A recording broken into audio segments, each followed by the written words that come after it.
Good evening and welcome to On Point. I'm your host, Kalila Reynolds. And I'm Dennis Chung.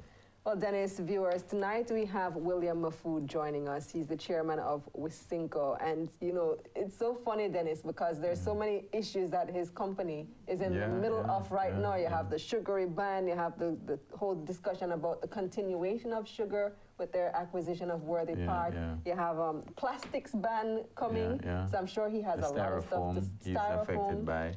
But you know, with all of this, the stock price continues to do well. The company continues to do well in terms of its results, because you know this is how markets operate. And because they've been adapting. They adapt. They're a well-run company. So, you know, I have no doubt that they'll deal with this one also. Making changes well before the ban even comes into effect. So we'll hear a lot more from Mr. Mahfood later on in the program. But first, let's take a look back at some of the top business stories this week. At number 5, the Irish Data Protection Commission has formally begun an investigation into Facebook's recent data breach. It will now decide whether the firm should be fined for failing to prevent hackers from being able to access up to 50 million users' accounts. Earlier this year, the social network picked the regulator to be its one-stop shop for oversight of its compliance with EU policy rules. In theory, the watchdog can fine the US firm up to 4% of its global turnover. At number 4, the Jamaica Stock Exchange JSE is outperforming the world again. That's according to Bloomberg News. The respected financial news outlet says the JSE has had the largest percentage of growth compared to about 90 other index markets around the world. Bloomberg places the JSE amongst the world's best performing equities markets for the last 5 years. At number 3, International Luxury All-Inclusive Palace Resorts has announced plans to design and build a new hotel in St. Anne. Palace Resorts is the operator of Moon Palace Jamaica Grand in Ocho Rios. The new 750-room project would be their second hotel in the parish. It follows their purchase of the rooms on the beach property in Ocho Rios. The $270 million project is expected to create 3,500 jobs. At number 2, the government has met with officials from China Harbour Engineering Company CHEC in light of an ongoing strike by workers on the Mandela Highway project. According to the statement from the Office of the Prime Minister, the government officials at the meeting noted that no formal complaint has been made to the Ministry of Labour about a dispute between the workers and CHEC. CHEC's management says they're complying with industry standards. They say the company will continue its work to ensure that the December deadline is met. And your top business story this week is on growth. The economy grew by 2.2% between April and June of this year compared to the same period last year. That's according to the latest data released by the Statistical Institute of Jamaica Statin. It's even higher than the Planning Institute of Jamaica PIOJ had projected last month. The PIOJ had estimated growth for the quarter would be about 1.8%. It's also a marked improvement over the previous quarter's growth of 1.4%. The performance was led by a boom in the mining and quarrying industry, which grew by 31%. Agriculture, forestry, and fishing also continued to rebound, registering growth of 12% due to good weather. And when we come back, we'll be joined by Mr. William Mahfood, chairman of Wisynco Group. Stay with us on Point.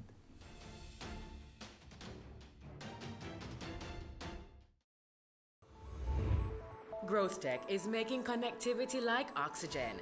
Wherever you see the Growth Tech free Wi-Fi, feel free to connect. Watch, connect, and go, allowing you to chat, check, browse, and email securely. So when you're on the go and need to connect with friends, family, or a team member, or just stay updated, look for Growth Tech's free Wi-Fi. Growth Tech, making connectivity like oxygen. We are back with another exciting, innovative, and inspiring season.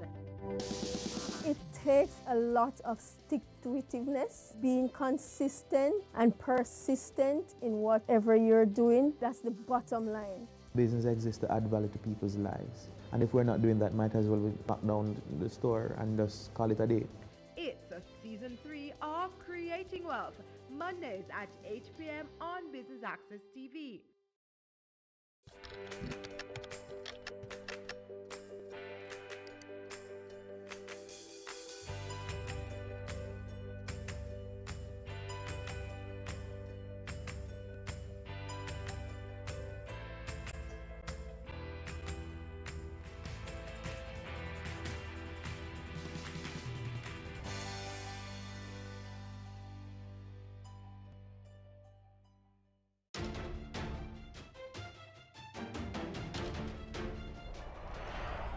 Welcome back to On Point.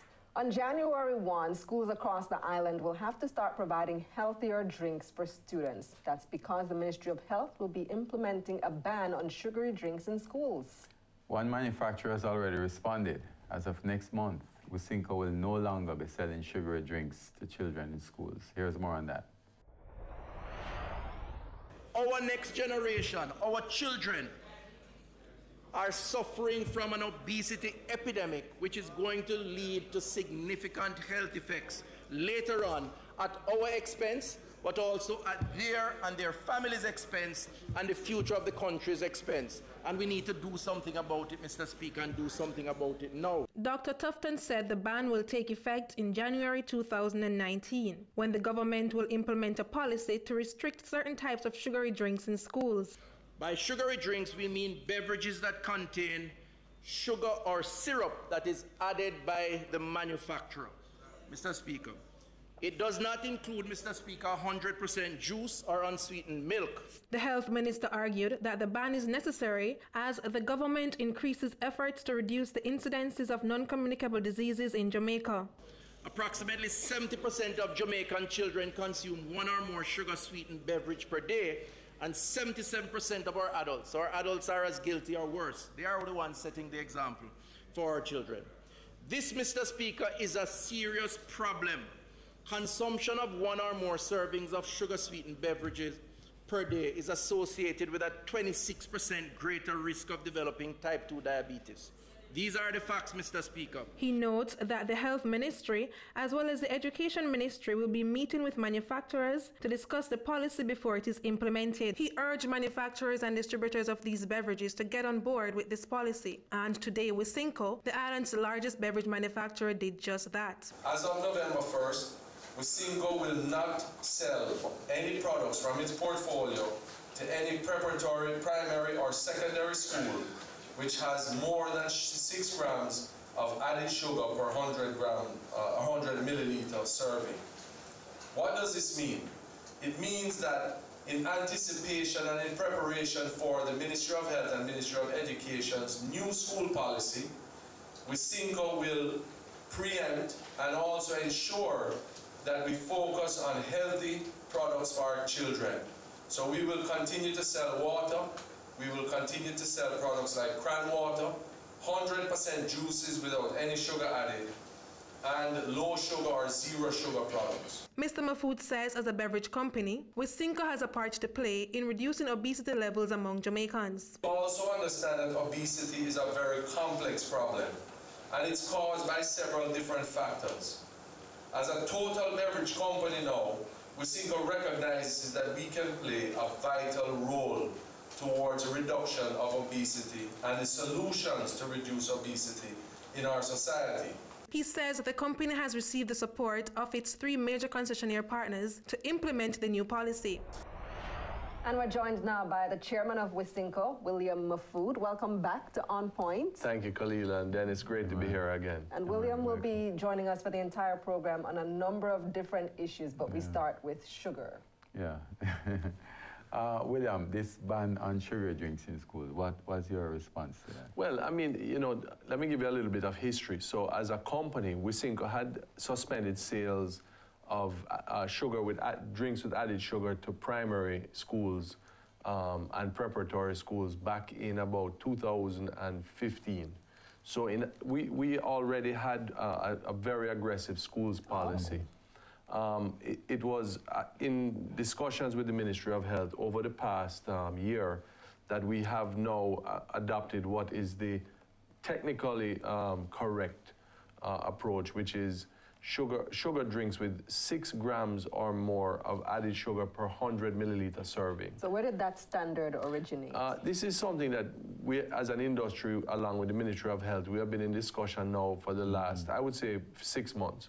It was born out of the ministry's food industry task force, which Dennis, of course, you know about from the private sector. I was a member. Right, you were a member, and I sat in a couple of those meetings. Yes. So in discussion and sort of negotiations, this was, I think, the first phase, which is 6 grams per 100 milliliter serving. And then we move, I think, within 2 years to 5 grams. And these are added sugars. What that means is beverages that are natural fruit juices or 100% juice with no added sugars, those will be allowed to be sold. Water, flavored waters, beverages with low or no sugar will be allowed to be sold.